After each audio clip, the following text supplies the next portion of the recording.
bomb, but they avoided it. And Moxie, they're already at 73%. Twisted Minds finally had built up support ults. Well, that's the thing. This is the support ultimate that Twisted Mind's entire composition hinges on. Nano boost onto Labda. He moves forward, looks for the 2 taps.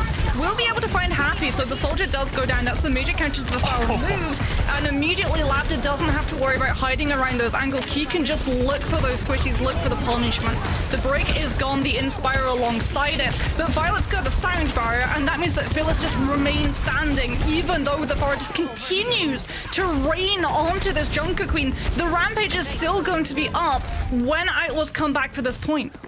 Yeah, they flip it now. 0% to build 99. Outlaws coming back. They did get anti-grenaded, and the heals are going to be slow here. So as long as Twisted Minds keeps getting this spam off, it could end up being good for them. The Rampage available for healers. Here comes that ultimate from Lebda on the other side. Does get shoes, so that's already one early pick. Violet's down as well.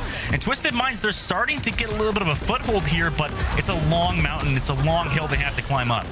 Yeah, the domino effect, unfortunately, of Shu going down on that break early meant that Violet had to use the sound barrier to keep Phyllis online, and as a resulting consequence, they don't have sound barrier to sustain through the barrage that comes out from Twisted Minds. And it means that Twisted Minds won the fight off of the barrage, and better yet, didn't have to rely on a nano boost to actually find the kills from it. So now they are going to have the nano boost to build back into that barrage, and they can cycle those 2 ultimates over and over until they equalize on point percentage. Now Outlaws push through that right side, come through, trying to, by the way, swap Shu over to that Kariko. Meanwhile, Pelican with a pulse bomb on to Slay on the backside. Lebda goes forward, gets Happy on that backside, looking for Violet as well, and does find a Youbi with the pulse bomb too, and they didn't flip the point. KSA does have to commit that Diva Bomb because he lost mech to Fearless, but Outlaws, they don't have ultimates yet, and honestly, it's looking scary for them now. Yeah, the fact as well that it was so one-sided. Everyone was just running away from Lambda with that nano boost on the Pharah. He was building a barrage, but Outlaws weren't really getting to build up anything on their own side. So the side barrier not going to be there. The Kitsune Rush not going to be online. They will have that tag visor to come through from Happy, but Twisted Minds, because they're in control of the point, they have all of the high ground in the wall to hide from the soldiers ultimately. Yeah, left over the top side. Now he's going with that barrage. Finds Happy immediately yet again. Down one member, 92% in building for Twisted Minds. Now Shu has to back up, swift step away. Who's going to be able to touch? It's going to be Pelican, who gets one shot by Labda on the other side. And now you're down 2 members, both DPS. Sure, Fearless goes in to touch to build the Rampage, but what more can he do? Happy's going to come back with that visor, but Lebda's already killed Fearless. And Twisted Minds take round number 1. Okay, script writers for Overwatch League. You gotta, this has been April's Fool's joke, right? There's no way Twisted Minds won round number 1 versus Houston Outlaws. I mean, more importantly, there's no way Outlaws ran out with the Junker Queen composition. Yeah, what the heck? There was decisions behind it. There was smartness in what... Guys, for Outlaws, do they change things up here versus Twisted Minds, Moxie? Do you think there's a better composition to deal with Lebda on this Pharah? Do we get a dogfight? No way! Yo, Pelican! Do we actually get a dogfight? Oh, I am here for this. I am absolutely here for this. Yep. Pharah versus Pharah, both gonna have a Mercy, both gonna have an Ana. Now the question is, do the Pharahs go for the Pharah first, or do they try and take the Mercy out of the mix as well? The one wrinkle is that Phyllis is on the ball and KSA is on the Diva, so a lot more peel for the Pharah is going to be available on Twisted Mind's side.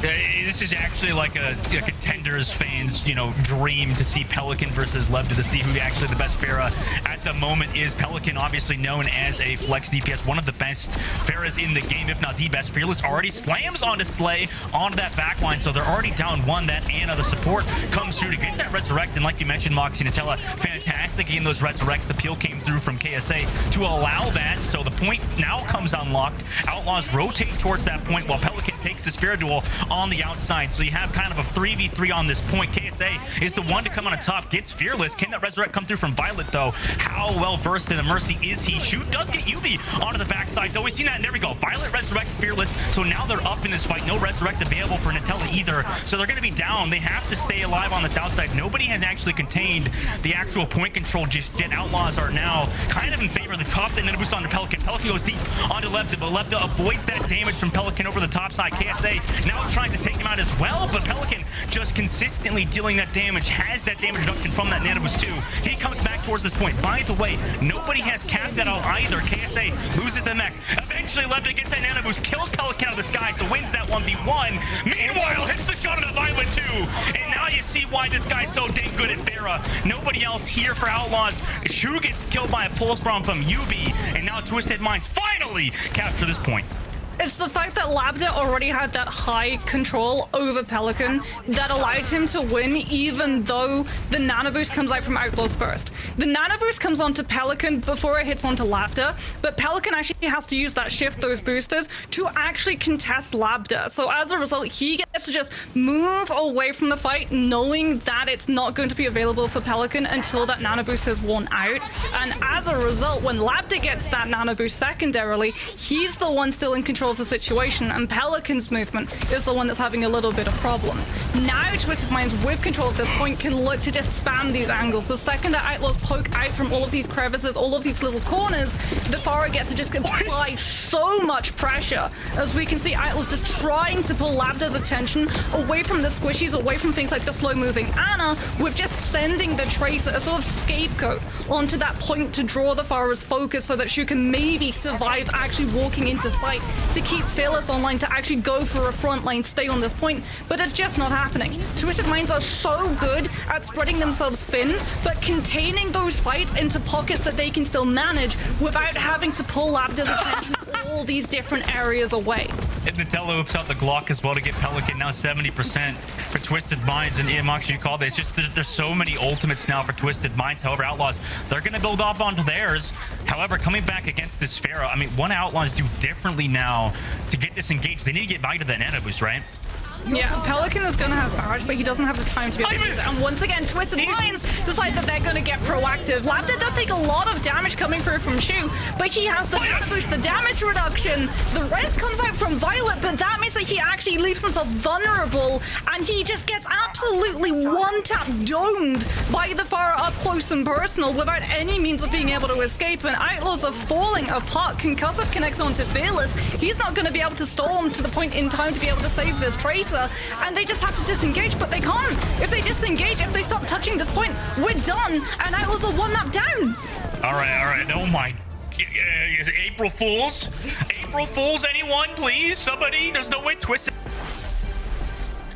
Welcome back to the Watch Point game break. Houston Outlaws are tweeting after map number 1. We'll say it. No Pharah, no win. Very confident.